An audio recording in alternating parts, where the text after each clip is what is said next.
या देवी सर्वभूतेषु मातृरूपेण विद्यारूपेण शक्तिरूपेण नमस्ते नमस्तस्यै नमस्तस्यै नमस्तस्यै नमो नमः।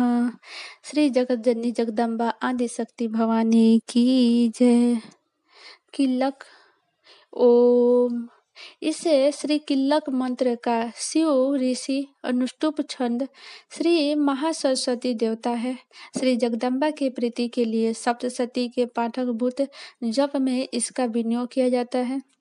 ओम चंडिका देवी को नमस्कार। मार्कंडे जी कहते हैं, विशुद्ध ज्ञान ही जिनका शरीर है, तीन वेद ही जिनके तीन नेत्र हैं, जो कल्याण प्राप्ति के हेतु तथा अपने मस्तक पर और चंद्र के मुकुट धारण करते हैं, उन भगवान शिव को नमस्कार है। मंत्रों का जो अभिकिल्लक है, अर्थात मंत्रों की सीधे में विघ्न उपस्थित करने वाले सापरूपी किल्लक का जो निवारण करने वाला है, उस सप्तशती स्रोत को संपूर्ण रूप से जानना चाहिए। यद्यपि सप्तशती के अतिरिक्त अन्य मंत्रों के जप में भी जो निरंतर लगा रहता है, वो भी कल्याण के भागी होता है। उसके भी उच्चाटन आदि इस कर्म सिद्ध होते हैं तथा उससे भी समस्त दुर्लभ वस्तुओं की प्राप्ति होती है। तथापि जो अन्य मंत्रों का जप न करके केवल इस सप्तशती नामक स्रोत से ही देवी की स्तुति करते हैं, उन्हें स्तुति मात्र से सच्चिदानंद स्वरूपिणी देवी सिद्ध हो जाती हैं। उन्हें अपने कार्य के सिद्धि के लिए मंत्र, औषधि तथा अन्य किसी साधन के उपयोग की आवश्यकता नहीं रहती। बिना जप के ही उनके उच्चाटन आदि समस्त अभिचारिक कर्म सिद्ध हो जाते हैं। इतना ही नहीं, उनकी संपूर्ण अभीष्ट वस्तुएं भी सिद्ध हो जाती हैं।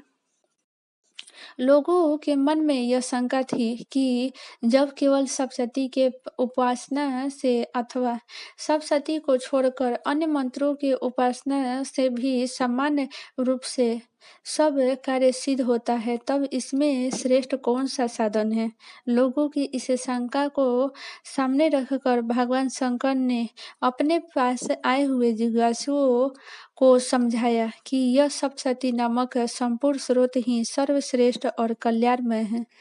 तदंतर भगवती चंडिका के सप्तशती नामक स्रोत को महादेव जी ने गुप्त कर दिया।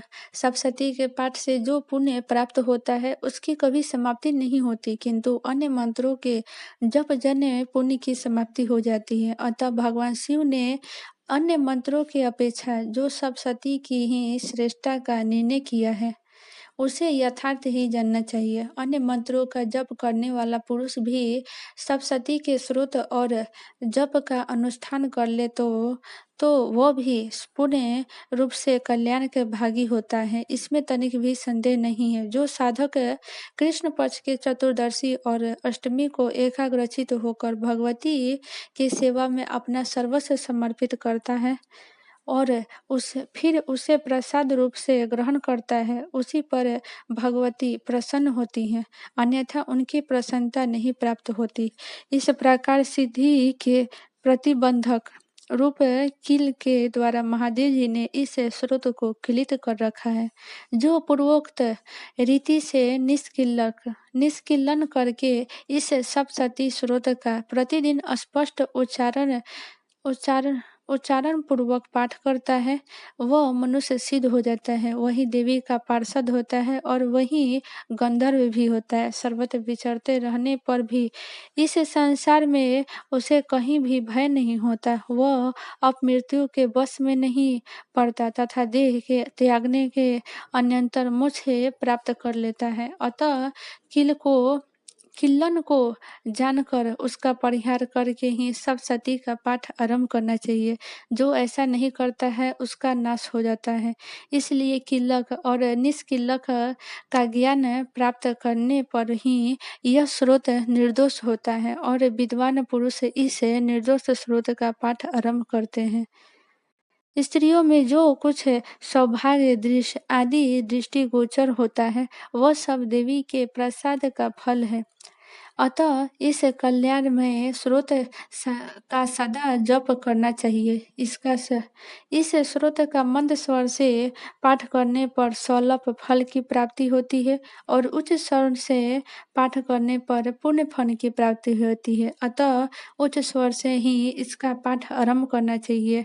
जिनके प्रसाद से ऐश्वर्य, सौभाग्य, आरोग्य, संपत्ति, शत्रुनाश तथा परम मोक्ष की सिद्धि होती है, उस कल्याणमय जगदम्बा की स्तुति मनुष्य क्यों न करे। प्रेम से बोलो जगत जननी जगदम्बा आदि शक्ति भवानी की जय।